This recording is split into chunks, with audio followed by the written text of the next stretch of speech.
Amigos, ¿cómo están? Muy buenas noches. Les damos la bienvenida nuevamente a tu programa Minería Responsable. Te recuerdo que estamos transmitiendo desde acá, de los estudios de Agricultura Televisión. Y hoy día tengo un interesante invitado, quien es don Joaquín Vial.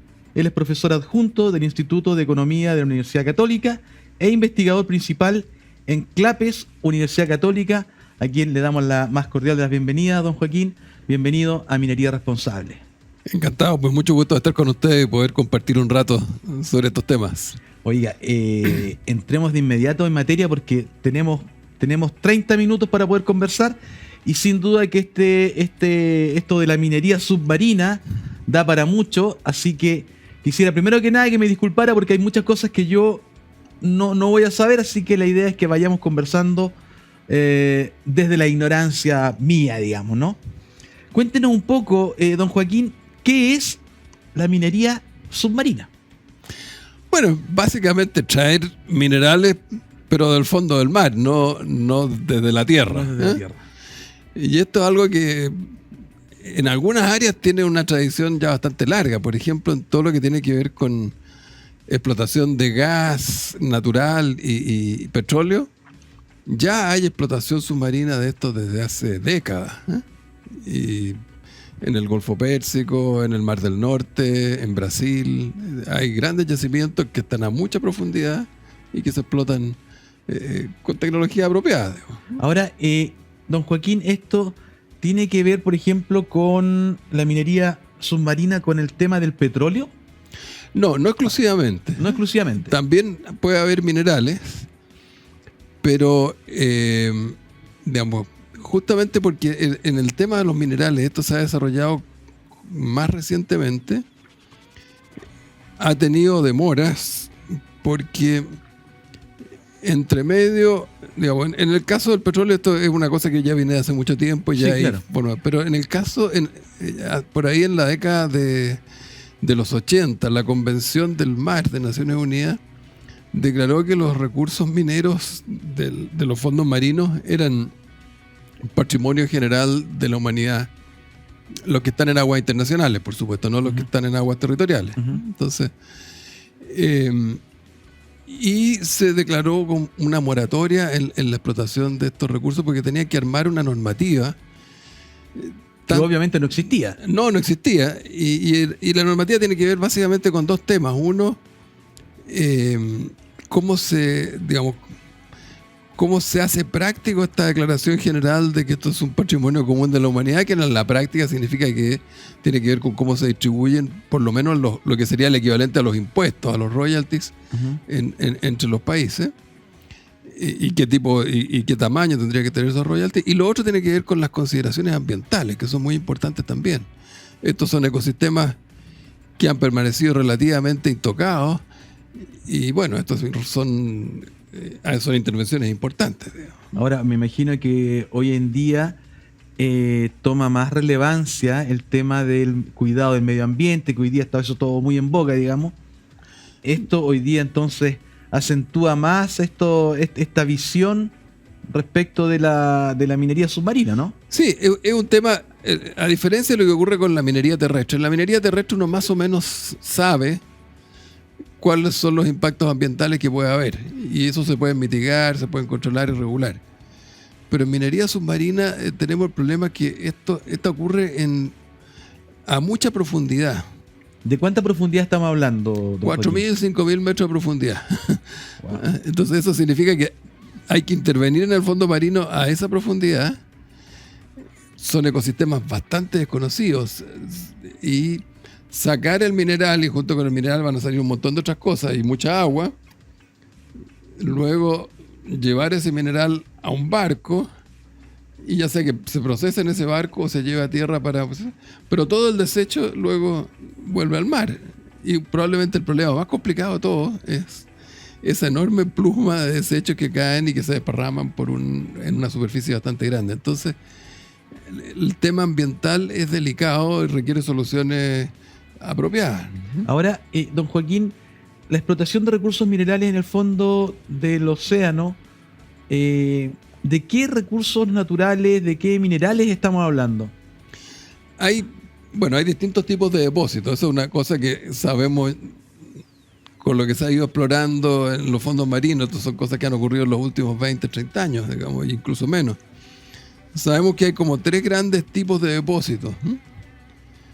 Uno, digamos, que son en fondos marinos, hay a mucha profundidad, 4 o 5 mil metros, en algunos lugares de los océanos, hay unos nódulos, unas pelotitas de metal con distintos tipos de metales que están distribuidos sobre el suelo, digamos, y hay que cosechar. Es como si hubieran tirado unas bolas de billar en un campo de Mario, ¿Ya? miles de kilómetros cuadrados. ¿Ya? Esas pelotitas tienen manganeso, tienen cobalto, tienen níquel, tienen cobre, y en proporciones bastante altas, bastante más altas que las que se encuentran en los depósitos terrestres. Entonces, son bastante ricos. Eso es de los distintos tipos de depósitos, este es el que como que presenta las mejores oportunidades para explotación económica. Pero cuando hablamos de, por ejemplo, en el caso de cobre, hablamos de una ley que está sobre el cobre que podemos encontrar en la tierra, digamos. Varía, pero puede ser del orden de un 2 o 3%, o sea que son bastante más altos que era lo que encontrábamos aquí en Chile hace 50 años atrás, Claro, o 70 años atrás, pero hoy día está en el mar. Está en el mar. En el fondo Claro. Al final lo que importa son los costos, y esos son bastante distintos. Entonces, en ese sentido, lo importante, digamos, hay yacimientos mineros en África que tienen leyes de 4%, pero son muy difíciles de traer, hay problemas, exceso de agua, a diferencia de lo que pasa para acá, y luego hay que sacar esos minerales desde el centro de África hacia los puertos, pero por caminos de tierra, no hay trenes, entonces el costo de eso es muy alto, o sea, puede ser... Y por ejemplo, eso estamos hablando de África, Sí. pero en el caso de Chile, No, aquí en el Chile- costo es muy alto, la minería submarina, el costo es mucho más alto respecto de la minería en tierra, digamos. Hoy día sí, pero lo que pasa, y eso es algo que se ha venido, digamos, ha habido concesiones de exploración que se han dado en aguas territoriales de algunos países y eso ha permitido experimentar un poco y probar tecnología, etcétera. Pero todavía a una escala muy pequeña, entonces es difícil, digamos, los costos son más altos en general que los que tenemos en tierra hoy día, pero lo que se sospecha es que, como pasa con todas estas tecnologías, que cuando se masifican y se empiezan a usar en mayor escala, hay muchos avances en la ingeniería misma de los procesos, de las máquinas, que permiten bajar los costos bastante rápido. Entonces, es un poco lo que pasaba, por ejemplo, con el caso del petróleo de esquistos, el shale oil, como le llaman, que la tecnología se conoce hace muchos años. Se sabe dónde están los depósitos, pero cuando subió el precio del petróleo a sobre $100 el barril, ya empezó a ser rentable explotar eso. Y hoy día el costo de explotar eso debe estar entre los $40, $50 el barril. Entonces, cuando se empiezan a explotar las cosas, la gente aprende rápido y aprende a hacer mejoras, y eso hace bajar los costos muy rápido. Ahora, don Joaquín, hasta el momento tengo entendido que solo está autorizada la exploración de posibles fuentes de recursos minerales. Sí, efectivamente. Ahora, hay un problema aquí medio un poquito delicado. A ver, cuéntanos En de el qué se siguiente trata. sentido, porque de acuerdo a la Convención del Mar, se declaró una moratoria que ya venció.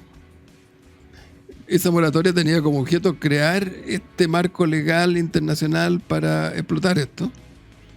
Bueno, y el problema es que todavía los países no se han puesto de acuerdo con esta normativa. Ha sido muy ¿Cuánto difícil. tiempo llevamos en esto? Oh, ya estamos más de una década, digamos. Más de una década y Sí. todavía no nos podemos poner de acuerdo. Es súper difícil. O sea, los temas son muy complicados, hay intereses muy diversos. Y bueno, y lo que ha pasado es que también allí se estableció que si algún país, una vez que vencía esta moratoria, un país pedía derechos de exploración o de explotación,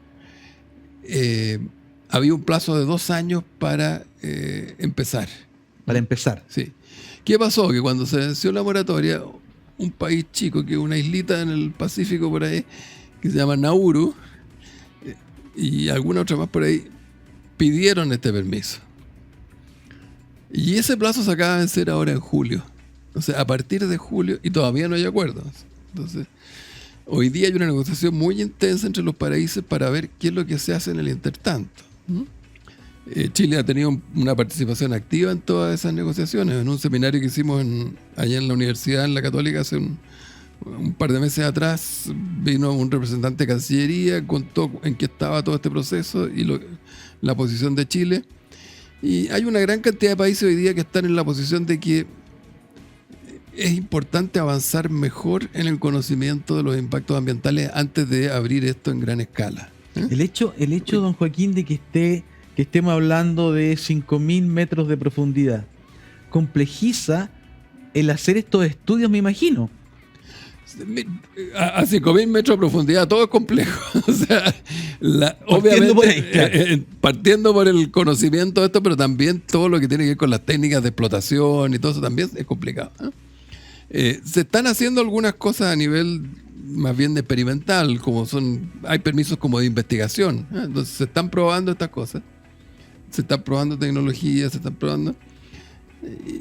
Yo creo y tengo la impresión que esto probablemente en algunos años más va a ser una tecnología que se va a empezar a usar y se va a empezar a aplicar. Además que muchos de estos metales hoy día son escasos en tierra, están cada vez más difíciles de explotar y y si no hay la capacidad para desarrollar más yacimientos mineros rápido en tierra, esta va a ser una alternativa económicamente viable en algunos años más. O sea, en definitiva estamos en una etapa 100% experimental. Todavía sí. Y estamos en una situación de un cierto vacío legal porque como vencieron esos plazos... No hay marco, en definitiva, no hay marco legal. Hay ciertos acuerdos, pero todavía no se han plasmado en un marco que le dé certeza jurídica a quien se quiera meter en este negocio. Entonces, en ese sentido también...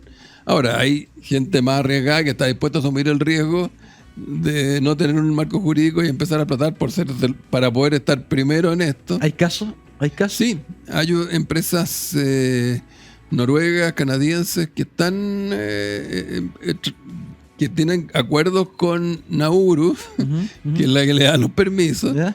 y están trabajando, todavía no están haciendo explotación comercial ni nada parecido, pero están haciendo exploración en un lugar que se llama la placa de Clapperton y algo más, no me acuerdo exactamente el nombre, que está como frente a las costas de México por el Pacífico, pero que es una zona que es como más o menos el equivalente a un tercio de Europa, digamos. O sea, no es una placa grande donde están estos nódulos. Okay. Y son bien conocidos. Y esa es la zona donde ha habido más exploración y más análisis, porque es la que ofrece como mayores facilidades desde el punto de vista de accesibilidad.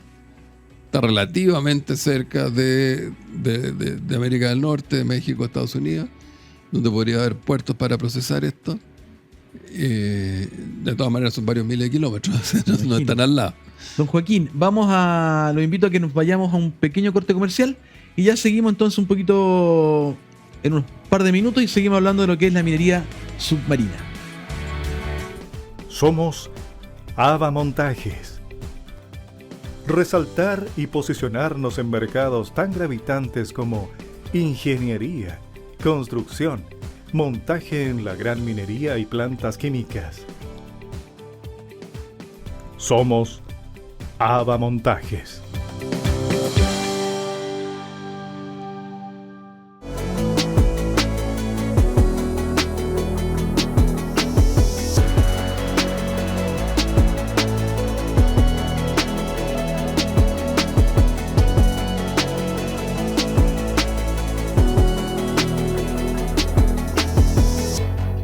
Amigos, seguimos entonces acá desde los estudios de Agricultura Televisión haciendo minería responsable. Recordarles que estamos con don Joaquín Vial, quien es profesor adjunto del Instituto de Economía de la Universidad Católica e investigador principal en CLAPES Universidad Católica. Don Joaquín, hablemos un poco de la minería terrestre. ¿Será insuficiente en algún minuto, por lo cual tendremos que recurrir a la minería submarina?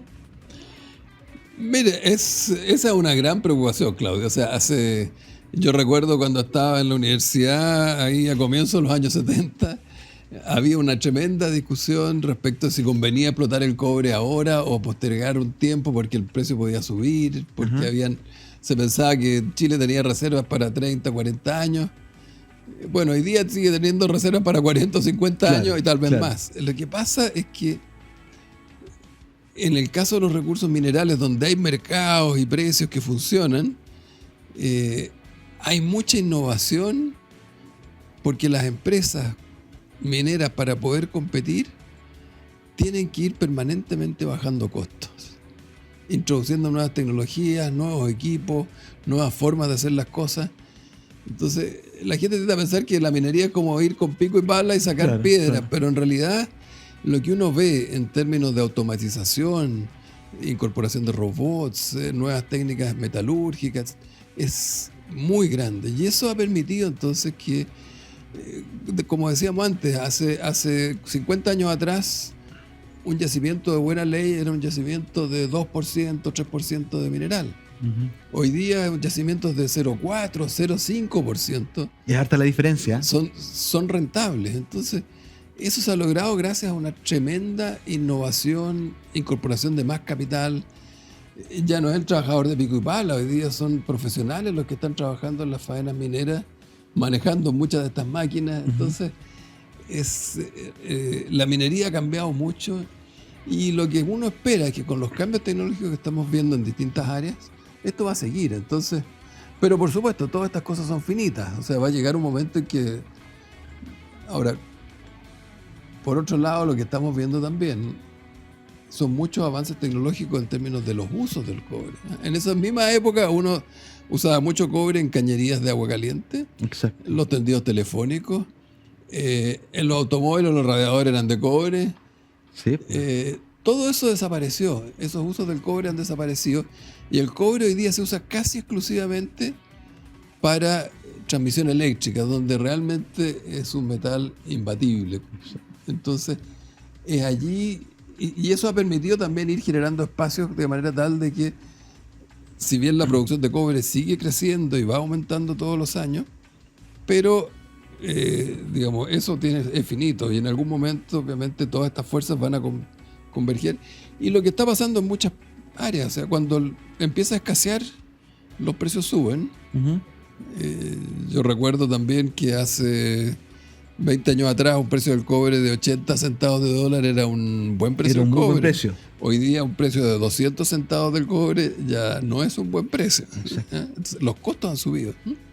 Y eso entonces también induce a que puedan aparecer nuevos oferentes. Entonces, eso podría ayudar, por ejemplo, a que se desarrollen alternativas que reemplacen al cobre en transmisión eléctrica, lo cual sería muy complicado para un país minero productor de cobre como Chile, Ujú. o que comiencen a aparecer también otras fuentes de cobre como podría ser la minería submarina. Don Joaquín, respecto de la agilidad que debiéramos de tener como industria para la explotación de minerales en el océano, ¿usted ve que estamos a la altura? Lo que pasa es que ahí nosotros no tenemos muchas ventajas. Estos no están disponibles en cualquier parte de los océanos. Claro, me imagino. Además, nosotros tenemos un problemita, porque el Océano Pacífico nos juega un medio chueco aquí. Porque ¿Por qué? frente a las costas de Chile hay una depresión enorme y luego suben. Entonces, digamos, si en otros lugares hay 4 o 5 mil metros de profundidad, aquí al lado tenemos bastante más. Entonces, Eso nos dificulta. claro, Nos tendríamos dificulta. tendríamos que irnos más lejos. Pero lo que sí es viable pensar es que empresas mineras en Chile eventualmente participen en la propiedad de empresas que están explotando afuera, por ejemplo, y pudieran aprender y eventualmente ser parte de eso.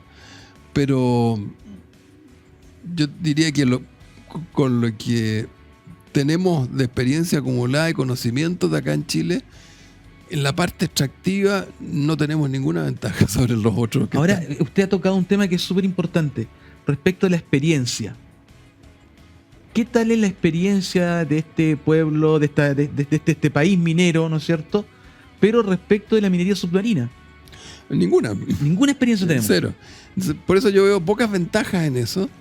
Ahora, puede que en la etapa final del proceso, cuando haya que separar los metales que están en estos nódulos, por ejemplo, fundirlos, refinarlos, etcétera, podría haber ahí algunas ventajas adquiridas, pero tampoco tenemos grandes ventajas hoy día en esa materia. O sea, hay que pensar que en general en Chile las fundiciones operan o a pérdida o con márgenes chiquititos, entonces realmente no le están agregando valor a la producción minera. Y las grandes mineras en Chile, prácticamente todas, con la excepción de Codelco, digamos, envían sus concentrados a refinarse afuera. Entonces, la refinación es un proceso que requiere mucha energía, y que en Chile, digamos, la energía es cara. Ahora, me llama la atención porque por lo que usted comentaba antes, la ley de estas bolitas que usted me hablaba que están en el fondo marino, digamos, tienen bastante... Hay más concentrado de cobre que el que podemos encontrar en un yacimiento de tierra, digamos. Sí, entonces, ¿por qué no es atractivo para la empresa minera? Seguramente puede ser por el costo, como usted decía en un minuto, sí, o por la tecnología, que tampoco la tenemos. Lo que pasa es que la tecnología está todavía en proceso de desarrollo. O sea, hay equipos que se están usando en forma experimental. O sea, se están haciendo explotaciones experimentales a muy pequeña escala con robots submarinos que recogen que entre comillas recogen estas bolitas del fondo del mar, la recogen junto con tierra, con arena y otras, la llevan, la mandan, la suben por unos conductos los 4 o 5 mil metros, la embarcan, en fin, todo eso se está haciendo en etapa experimental. Pero todavía no hay una tecnología que uno puede decir está establecida, probada, conocida y que funciona y que puede operar en gran escala, porque el tema de si esto se procesa en los barcos o se lleva a tierra, para que lo procesen en tierra es un tremendo tema, porque, digamos, tener una fundición en un barco no es una cosa sencilla. El costo debe ser muy elevado. Entonces, los costos son altos, pero imagínense, sacar, qué sé yo, 2 toneladas de tierra para poder obtener 500 gramos de cobre o un kilo de cobre, digamos. No es negocio. Pero eso es lo que ocurre en tierra.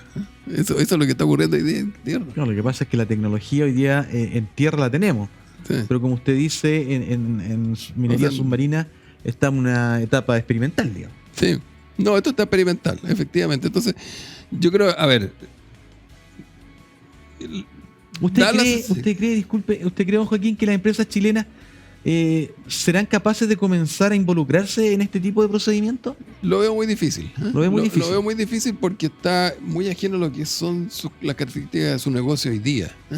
Veo más viable que las empresas chilenas estén invirtiendo en minería terrestre en otros países, por ejemplo, y eso no está ocurriendo tampoco. Entonces, ahora, salvo las grandes multinacionales que están por su naturaleza operando, qué sé yo, en distintas partes, pero las empresas que son chilenas, las mineras chilenas, que no son muchas, digamos, en general, algunas están invirtiendo afuera, pero de manera bien experimental,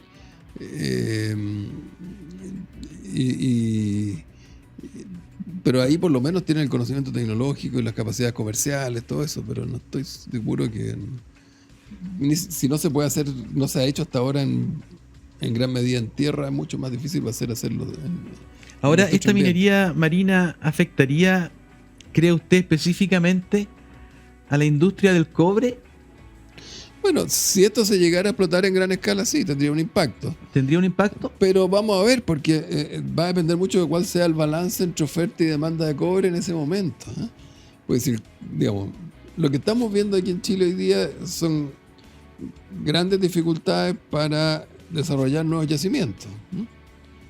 Y nos está costando mantener una producción del orden de los 6 millones de toneladas al año. Entonces, digamos, esto tiene que ver con razones idiosincráticas, qué sé yo, muchos de nuestros minerales son antiguos, por lo menos los de Codelco. Los yacimientos. Se ha complicado mucho todo el trámite de los permisos de inversión, en fin, hay una serie de cosas que están afectando esto. algunos de estos elementos también están afectando a otros países, digamos. En Perú estamos viendo también una creciente conflictividad en torno a los proyectos mineros nuevos. Otros que eran muy difíciles, como en África, se han puesto más asequibles. Hoy día las empresas están más dispuestas a invertir allá. Están más activos, en África está mucho más activa la minería. Están más activos. Entonces, hay... pero, digamos, si en general sigue habiendo dificultades para incrementar la producción de cobre en tierra en los próximos años, vamos a tener precios más altos, vamos a tener costos más altos, así que no necesariamente eso significa mayor... Más relacionado, ¿eh? Sí, más no vamos a relacionado. tener necesariamente ganancias más altas, pero... Y, bueno, va a aparecer el interés por buscar otras alternativas. Si la alternativa proviene de nuevos materiales artificiales distintos del cobre o reemplazo del cobre por otras cosas en sus usos en electricidad, eso puede ser un golpe de muy largo, de consecuencias largas sobre la minería del cobre en Chile. Uh-huh. Si esto viene por la aparición de nuevas fuentes de cobre en los fondos submarinos, creo que es más fácil que el mercado se pueda adaptar e irlo absorbiendo, especialmente a medida que se va haciendo más difícil la explotación terrestre. O sea, yo lo veo menos complicado esto, veo menos complicada la minería submarina que lo que podría ser expandir la minería terrestre para poder abastecer el tremendo aumento en la demanda que viene por el lado de la transición energética en el mundo. Entonces, yo creo que esto no es un balance sencillo desde el punto de vista de los intereses de Chile. Yo creo que hay que mirar todo en perspectiva, pero incluso podría ser que la minería submarina terminara siendo una aliada de la minería subterránea, en la medida que eso impide que aparezcan alternativas o hace menos atractivo que aparezcan alternativas al cobre en sus usos más importantes. Sí, pero definitivamente, tomando sus palabras, yo creo que la mirada de la industria minera, lamentablemente, todavía no está, valga la redundancia, mirando a la minería submarina. Tenemos para un buen rato, parece, con esta posibilidad de aunar estas dos minerías, digamos. No, yo lo veo, a ver, yo creo que van a ser bien distintas, por lo menos en la etapa extractiva. Así que yo creo que probablemente va a recorrer por carriles separados. No veo muchas sinergias en esa etapa, por lo menos. Pero sí, desde el punto de vista comercial, en la medida que esto alivie la presión para sustituir el cobre en su uso, esto puede ser una ayuda. En ese sentido, digo que podrían haber algunas, digamos, sin necesariamente haya colaboración, pero podría tener un efecto Podrían beneficioso. convivir ambas. Sí. Ahora, la clave de esto, en todo caso, es que la minería terrestre siga haciendo los avances en tecnología y progreso para ir aumentando la productividad que les permita permanecer competitiva. Exacto. Don Joaquín, ha sido un tremendo gusto, muy agradecido de que usted nos haya podido visitar acá en Minería Responsable.